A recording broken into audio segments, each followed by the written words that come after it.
Y le damos la bienvenida acá en el estudio al rector principal del Consejo Nacional Electoral, el doctor Vicente Díaz. Vicente, bienvenido en la mañana de hoy al programa. Gracias, César. Saludo a las personas que nos escuchan. Habíamos anunciado desde temprano que venías y ya hay una buena cantidad de preguntas acumuladas, parafraseando a aquella famosa película de Woody Allen que decía todo lo que usted quiso saber sobre sexo y no se atrevió a preguntar. Con la distancia del caso, todo lo que usted quiere saber sobre el proceso electoral y las elecciones del 7 de octubre, aproveche y hágale las preguntas al doctor Vicente Díaz. Las primeras que tenía marcadas por acá tienen que ver puntualmente con una cuña publicitaria del Consejo Nacional Electoral que la organización Súmate ha denunciado porque dice que se da una información engañosa. Se habla, dice la publicidad, que inclusive en la radio la pasan, que el dedo de la persona, del votante, activa la máquina. Con lo cual, pues, vuelve toda la información, pues, vuelven todas las suspicacias. Ah, caramba, entonces si yo soy el que activo la máquina va a registrar quién soy, cómo es que voy a votar. ¿Qué nos puedes decir al respecto? Bueno, sobre la cuña te puedo decir varias cosas. La primera de ellas es que la cuña es mentirosa. La cuña es mentirosa porque la cuña dice que con el dispositivo nuevo, que es el SAI, se va a preservar el principio de un elector, un voto. Si eso fuese verdad, entonces quiere decir que el CNE, en la historia de las elecciones en Venezuela, desde 1936 para acá, nunca se ha garantizado el principio de un elector, un voto, porque ese dispositivo nunca lo hemos tenido. Y sin embargo, hemos hecho elecciones, por lo menos desde que yo estoy ahí, hemos hecho 5 elecciones, y en las 5 elecciones ha ganado quien tenga los votos, y siempre se ha preservado el secreto del voto, ¿no? De manera que ese dispositivo no es el que garantiza el principio de un elector, un voto. Hay un conjunto de medidas que son parte del protocolo electoral que garantizan el principio de un elector, un voto. Yo no digo que la máquina nueva no tenga un efecto positivo en algunas cosas, sobre todo disuasivo en aquellos delincuentes electorales que intenten hacer alguna tracalería en alguna mesa, ¿no? Entonces tiene un papel importante en eso. Sin embargo, aquí cabe destacar lo otro, que es que esa cuña que tiene el Consejo, y que yo he protestado inclusive dentro del propio Consejo, tiene otra particularidad adicional, que es que no dice que el voto está plenamente garantizado en cuanto a su anonimato, su secreto, cosa que es así, efectivamente, pero que debería ratificarlo, ¿no? Sin embargo, no lo hace, de manera que yo creo que es una cuña muy bien montada, muy bien diseñada, pero que tiene ese par de elementos que deberían ser mejorados. ¿Y no habrán sido intencionales, dada que la cuña, como tú dices, está muy bien montada, muy bien hecha? Bueno, yo no voy a presumir de la motivación que haya inspirado a quienes autorizaron la cuña, porque, bueno, méteme en la cabeza de las personas. Lo que sí puedo decir es que no resuelve el problema de aclarar muy bien que efectivamente eso es una tecnología que viene a contribuir en algunas cosas, pero que no es la garantía del principio de un elector, un voto. Es decir, nosotros con esa máquina y sin esa máquina garantizamos que el principio de por cada elector, un solo voto. Y en definitiva, en primer lugar, y en segundo lugar, César, discúlpame, hay otro tema, que es que el voto en Venezuela su secreto está absolutamente garantizado. Ha estado garantizado en todas las elecciones. Aquí no ha habido nadie que pueda decir que su voto fue develado y que haya tenido consecuencias con esto. Pero esos fantasmas se han creado. Los fantasmas sobre el tema del secreto del voto se han creado. Entre otras cosas, recordemos todos que en el año 2005, en las parlamentarias del 2005, la oposición se retiró de la elección, y casi 8 de cada 10 votantes no participaron en la elección, entre otras cosas por el tema del bendito secreto del voto, por creer en estas cosas. Ahora hay sectores interesados en volver a poner esto como matriz en la calle. Esto es altamente peligroso. Afortunadamente este pueblo ya sabe que todos esos cuentos, que son cuentos chinos, que son cuentos de camino, la gente va a votar con confianza, pero sí es responsabilidad de la institución a la que yo pertenezco establecer una política clara de difusión sobre eso. Ya que lo mencionas, ¿por qué hay estos sectores? ¿Cuáles son estos sectores? ¿Qué intereses estarían manejando? Bueno, los malandrines electorales que hay, por ejemplo, en alguna alcaldía, en alguna empresa del Estado, que, bueno, reúnen a su personal y le dicen, bueno, ya saben, a votar próximas elecciones, este próximo domingo, y ustedes saben, tienen que votar bien porque nosotros vamos a estar pendientes por quién votaron, ¿no? Entonces lanzan esos mensajes en algunas oficinas públicas para asustar a sus funcionarios. Afortunadamente los funcionarios saben que eso es mentira y saben que eso es puro cuento, pero lo hacen, ¿no? Lo hacen. Y yo en lo particular he tenido denuncias de funcionarios que me indican que sus jefes los han reunido para estas cosas, pero claro, a la hora de yo decirle, formaliza la denuncia, no se atreven por las consecuencias que podrían tener y es muy difícil proceder entonces. Pero efectivamente sucede. Y ha sucedido en otras elecciones, ha sucedido en casi todas las elecciones de que yo estoy aquí. Y que ahora con el nuevo dispositivo se le facilita la labor a estas personas. De manera que el dispositivo nuevo tiene unas ventajas que desde el punto de vista de tener una capa adicional de seguridad, pero tiene otras desventajas, que es que le facilita la labor a quienes quieren asustar a algunos empleados públicos que caigan por incautos en estas mentiras y en estos cuentos. Estamos conversando hoy con el rector principal del Consejo Nacional Electoral, Vicente Díaz. Una pregunta que quedó pendiente con el tema de la cuña. ¿Quién activa la...? El presidente de la mesa.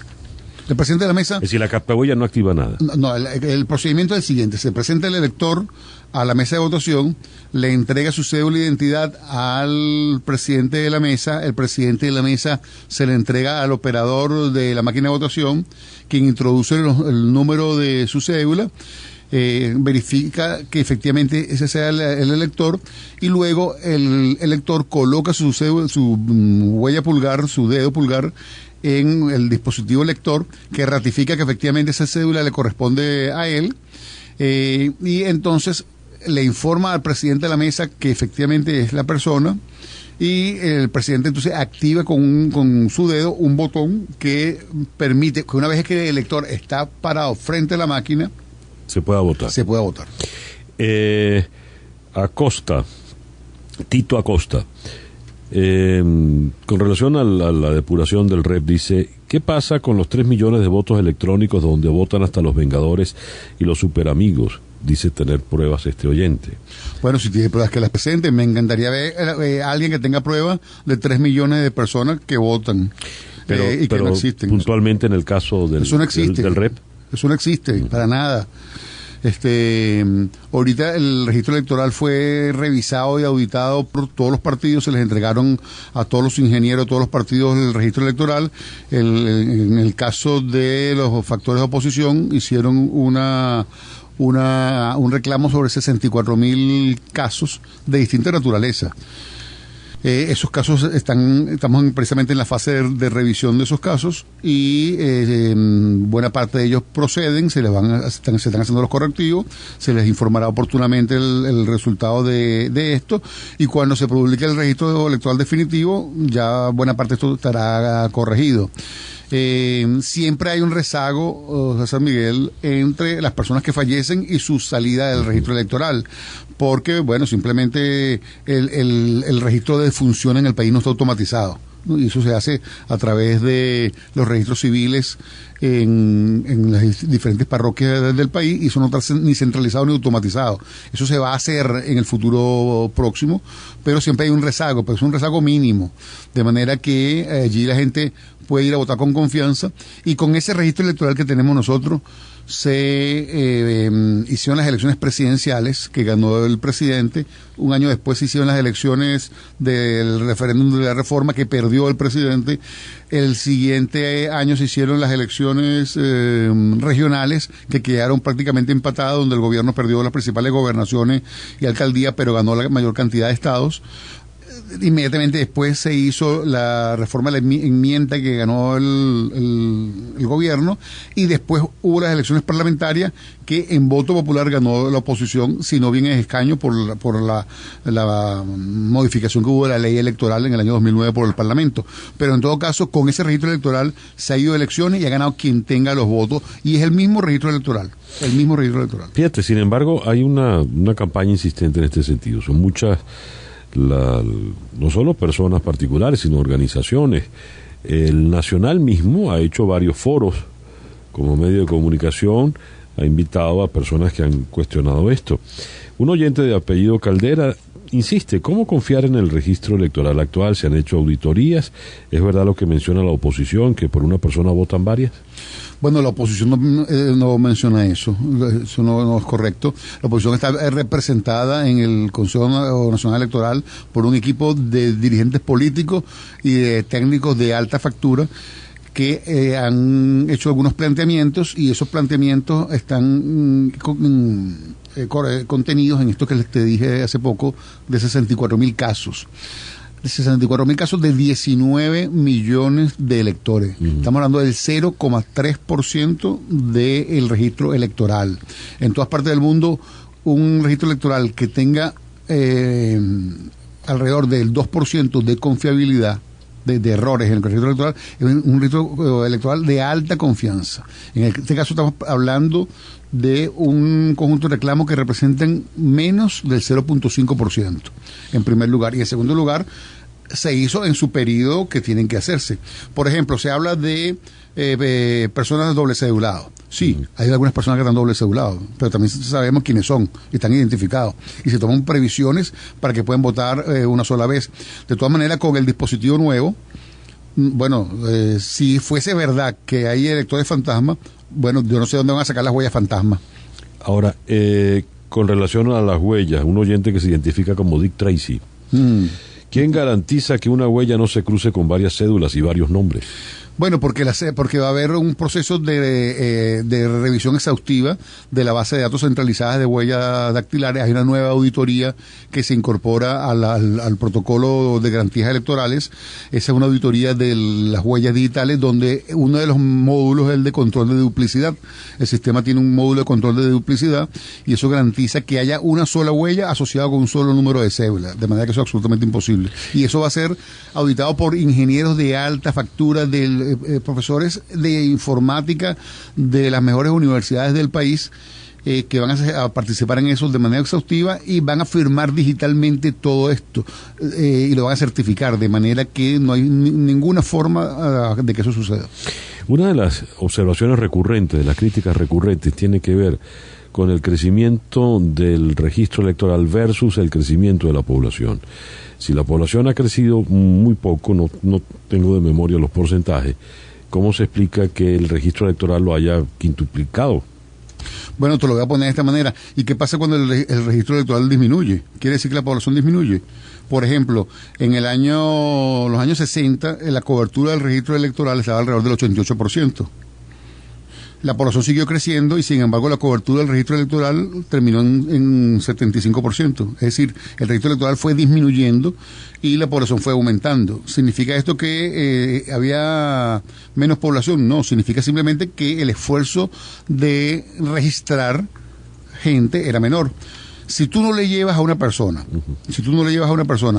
un punto de registro, por ejemplo, al Paují, allá en la frontera con Brasil, en el abismo, que está a 20 horas por lo menos por tierra de Ciudad Bolívar, que es donde está la oficina del registro electoral y donde están las oficinas de registro civil y de identificación, es muy difícil que esa persona se incorpore al registro electoral. Entonces, efectivamente, había una enorme cantidad de gente fuera del registro electoral. Ahora hay una cantidad de operativos que se hacen, que se lleva el registro electoral hasta las últimas de las poblaciones de Venezuela, lo cual facilita que la gente se inscriba en el registro electoral. De manera que se están mezclando peras con manzanas. El crecimiento de la población depende de los partos de la madre venezolana y de los fallecidos. De eso depende, es un proceso natural. Mientras que el registro electoral depende de la capacidad y la eficiencia de los organismos encargados de registrar a la gente. De manera que no existe ningún tipo de correlación entre cantidad de población y cantidad de gente registrada. Serpa, los votantes en Miami ya perdimos el derecho al voto el 7 de octubre, ¿no somos venezolanos? No, los votantes de Miami son parte del grupo de los venezolanos maltratados que hay en este país. Son venezolanos a los que han sido víctimas de una política del Estado venezolano de categorizarlos como venezolanos de segunda, que tiene su origen en la nefasta ley de procesos electorales que se aprobó en el año 2009 por la Asamblea Nacional, en la que se estableció que los venezolanos que viven en el exterior son venezolanos de segunda, porque para inscribirse en el registro electoral, a diferencia de lo que manda la Constitución y la ley, les exigen un dato adicional, que es que el gobierno del país donde están les dé un permiso. Eso en primer lugar. En segundo lugar, la Cancillería venezolana ha permitido que cada consulado haga lo que le dé la gana y piden requisitos extralegales para poder inscribirse en el registro electoral. Y la guinda de todo este proceso de maltrato a los venezolanos en el exterior fue el cierre, el castigo que le hizo el gobierno venezolano a los venezolanos porque el gobierno norteamericano expulsó la cónsul de allá.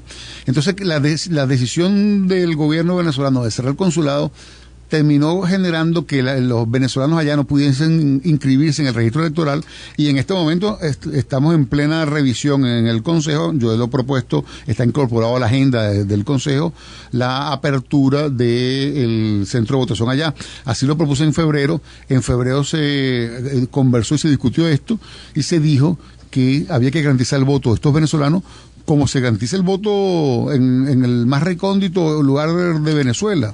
Nosotros abrimos mesas en sitios que tienen 20 votantes, 20 habitantes.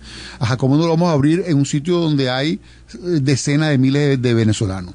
De manera que esta es una discusión pendiente en el Consejo. Se pensaba discutir en la agenda de ayer. Ayer hubo una agenda dedicada al reglamento y no se abordaban los temas ordinarios, de manera que pasa para la próxima semana.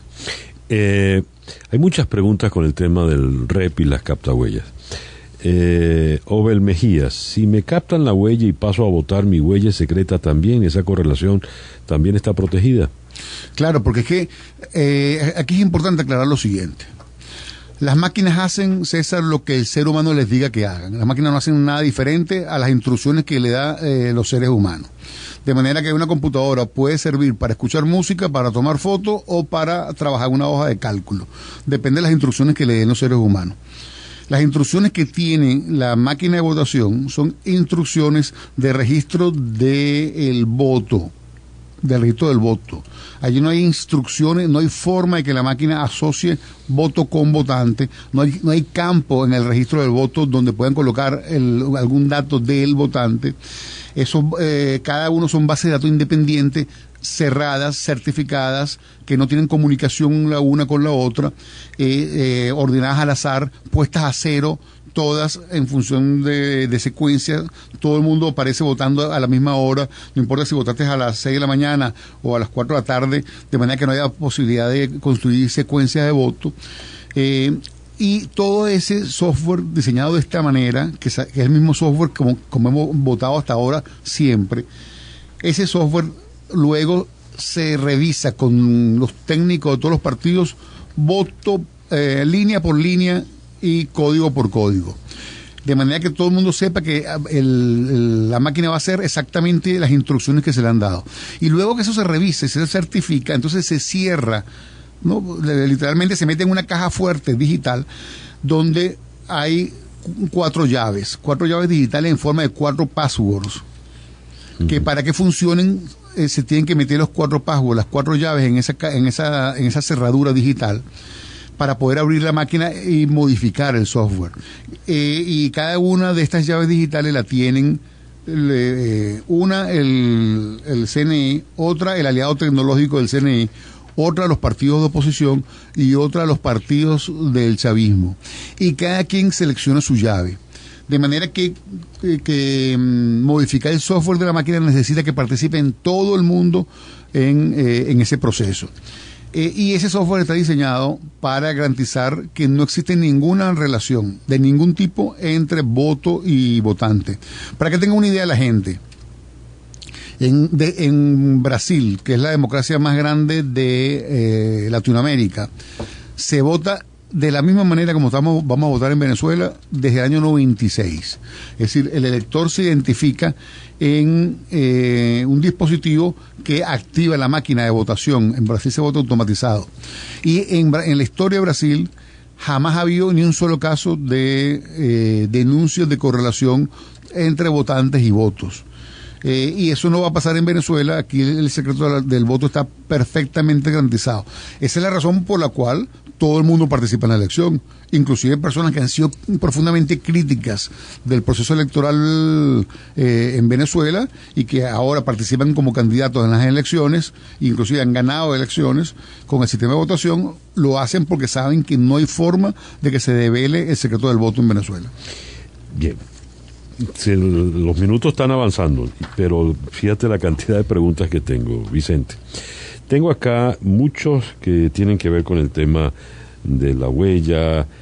Preguntan, por ejemplo, ¿de dónde salió la base de datos para las huellas? Toyo León, ¿cómo debo proceder si al momento de votar se presenta alguna discrepancia entre mi cédula y mi huella? Gómez, ¿cómo votan aquellos que no tienen huella a causa de accidentes? O a lo mejor hay máquinas que a lo mejor alguna persona tiene la huella muy débil y no se la lee. ¿Qué pasa en ese tipo de casos? Bueno, en todos los casos, todos esos casos han sido contemplados en la norma. Uh-huh. Desde el caso perfecto, que es que la persona llega, que va a ser la absoluta mayoría, la persona llega, coloca su cédula, coloca su huella, automáticamente la máquina lo reconoce, dice que César Miguel Rondón pasa y vota, que es el caso que va a pasar en el 99.9% de los casos, hasta la persona que carece de los dos miembros superiores, ¿no? De las dos manos. Y entre esos dos casos extremos hay un montón de otros casos, ¿no? Las personas que la huella no la reconoce bien, la persona que no se tiene registrada la huella, pero la huella es ilegible. Todos los casos están contemplados en la normativa. Todos los casos podrán votar excepto quien ya haya votado. Es decir, si tú vas a la máquina, pusiste tu huella y votaste, y luego tratas de volver a ir y volver a votar, simplemente el sistema te va a decir, olvídate. ¿Y la base de datos de dónde salió? La base de datos salió de tres fuentes. La primera fuente, el propio CNE. ¿A través de qué? A través del proceso de captación de huella que ha habido en casi todas las elecciones, en las últimas 6 elecciones. Luego, el registro electoral, todas las personas que se inscriben en el registro electoral de hace mucho tiempo para acá tienen que poner sus huellas digitales. Eso se hace en todo el país. Esa es una primera fuente. La segunda fuente es el sistema de cedulación. Toda persona que tiene una cédula de identidad ha colocado su huella digital. Claro. Entonces todas las huellas digitales de todas las personas están, porque todos tienen una cédula de identidad. Y la tercera fuente es, una vez que ha concluido todo este cruce de huellas que ya concluyó, el Consejo, en aquellas huellas que la calidad de la huella no es suficiente para garantizar el 100% su uso en el proceso, va a hacer unas jornadas extraordinarias para captarlas. Unas jornadas que arrancarán muy pronto, durante un par de meses, para terminar de captar aquellas que nos faltan, que vamos a saber exactamente quiénes son las personas, de manera que eso ahí van a estar las huellas de todo el mundo. María Alex Hidalgo, ¿qué va a pasar con la publicidad engañosa del CNE, la cuña de la que comentábamos previamente? ¿No se va a regular, no se va a quitar? Claro, la señora aquí, María Alex, pide, no los van a multar, claro, es difícil que el CNE se multe a sí mismo, ¿no? ¿Pero sí, qué va a ocurrir allí? Bueno, la primera de las cosas, yo hice el planteamiento en la sesión pasada, hicimos una larga discusión, tuvimos 2 horas de discusión, allí hubo un enfrentamiento muy fuerte por una solicitud que yo hice, algunas de las rectoras de manera un poco paradójica me acusaban a mí de que porque yo estaba solicitando que se incorporara en la cuña una coletilla donde se aclarara que el sistema garantiza el secreto del voto, entonces yo estaba propiciando el miedo en la población de que el voto no era secreto, ¿no? Solamente porque yo estaba pidiendo esta cosa, ¿no? Y hubo una discusión muy intensa sobre el particular, total que eso no modificó la cuña. Sin embargo, es responsabilidad del Consejo hacer a partir de ahora cuñas donde se aclare el tema de la garantía del voto. 2 preguntas que coinciden. Miguel Tobar, ¿cómo es que el CNE permite la inscripción de un candidato a la presidencia cuya salud se encuentra con mucha duda?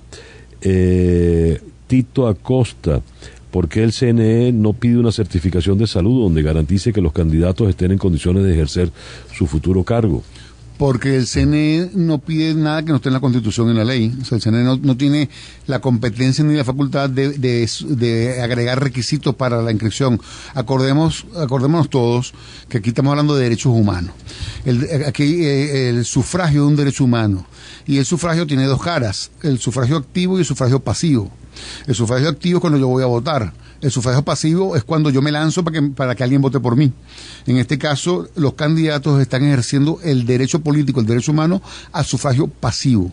Y ese derecho al sufragio pasivo es un derecho que está consagrado en la Constitución y en la ley, y está protegido por los requisitos que establece la Constitución y la ley. El CNE no tiene competencia para solicitar requisitos adicionales, y dentro de los requisitos no está un certificado de salud.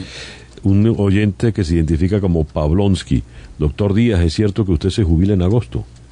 No, no es cierto. Y tengo varias preguntas sobre lo que está ocurriendo en el CNE, en la terraza. ¿Qué es lo que está pasando ahí en el CNE? Y esto se desprende mucho de la información que viene en la prensa hoy, que se tuvieron que nivelar la terraza para quitarle los escalones porque el presidente no puede subir escalones. ¿Qué están haciendo en el CNE? No, bueno, la terraza nunca ha tenido escalones. La terraza nunca ha tenido escalones. De manera que no se puede nivelar una cosa que ya estaba nivelada.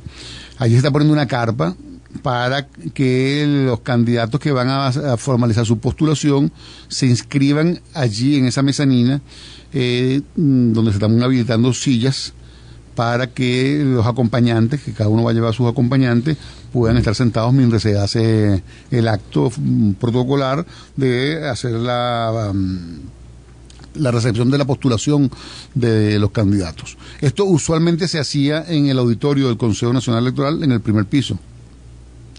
En esta oportunidad, la presidenta del Consejo Nacional Electoral propuso, y así se acordó, que se pusiese abajo en este dispositivo, en esta carpa que está allí. Eso es lo que se está haciendo en esa mezanina, pero no se está nivelando nada. Se está poniendo una carpa con unas sillas para que efectivamente se haga ese acto allí. Entonces, eso confirma informaciones y rumores que salieron días atrás, donde todo esto era para hacérsela más fácil al presidente de la República, dado su estado de salud. Yo no quiero entrar en la especulación de qué pasaba por la mente de la presidenta cuando hizo la propuesta, porque sería un poco de abusada de mis facultades especulativas. Pero en todo caso, el hecho concreto y real es que se está poniendo la carpa y se está haciendo las facilidades de poner sillas para que se ubiquen los acompañantes de los candidatos, tanto de un lado como del otro, o sea, de un sector como del otro. Finalmente, un oyente que se identifica como León dice, si el voto es secreto, ¿cómo pudieron sacar un listado Tascón? Bueno, porque es que la gente asocia siempre la lista de Tascón con el acto de votación. La lista de Tascón salió de una recolección pública de firmas para solicitar el referéndum revocatorio. Es decir, en el año 2004 hubo una recolección masiva de firmas de un conjunto de venezolanos que querían que el presidente fuese revocado su mandato, activando un derecho constitucional. Para eso hay que recoger una cantidad de firmas. Esas firmas se recogieron en las plazas públicas, en centros comerciales, por todo el país. Eso es un acto público de recolección de firmas. Esas firmas se le entregaron al Consejo Nacional Electoral para que le certificara y validara que efectivamente estos venezolanos lo habían hecho ese proceso. Y efectivamente el CNE hizo eso. El afectado solicitó que ellos querían tener acceso a las firmas porque, bueno, si me vas a revocar, yo quiero saber si es cierto que esas firmas existen. El Consejo Nacional Electoral se las entregó y un diputado del partido de gobierno las publicó en una página. Pero ¿qué fue lo que publicó? Publicó las firmas. Eso no tiene nada que ver con votos. Pero la gente asocia que como el CNE es el que iba a hacer el referéndum revocatorio, está asociado con votos porque la gente cree que el CNE lo único que hace es elecciones. No, también participa en la recolección de firmas cuando lo solicitan, también hace registro civil, elecciones sindicales, hace un montón de cosas, otras cosas. Pero de las firmas de de ese referéndum revocatorio después se convirtieron en la lista Tascón. Y que, por cierto, la orden de perseguir políticamente y de hacer una masacre política con los que habían firmado, no vino de Tascón, que no tenía el poder para hacer eso, vino de otros lugares del poder quienes dieron esa instrucción a todas las instituciones del Estado. De manera que el pobre Tascón le terminaron achacando su nombre a una lista cuando no fue el que dio la orden de persecución. Pero en todo caso, la lista de Tascón no tiene nada que ver con votos, tiene que ver con firmas. Firmas que, por cierto, por su propia naturaleza, no son secretas. No, eran públicas. Son públicas. Claro. Pero el voto sí es secreto. Absolutamente, absolutamente secreto. Vayan a votar con confianza, y lo que les puedo decir a los oyentes es que la trampa, si es que alguien piensa que puede haber trampa, está en meterles en la cabeza de que el voto no es secreto. Eso es como el objetivo de asustar y que no vayan a votar en libertad. Vayan a votar en libertad, que el único testigo de su voto es usted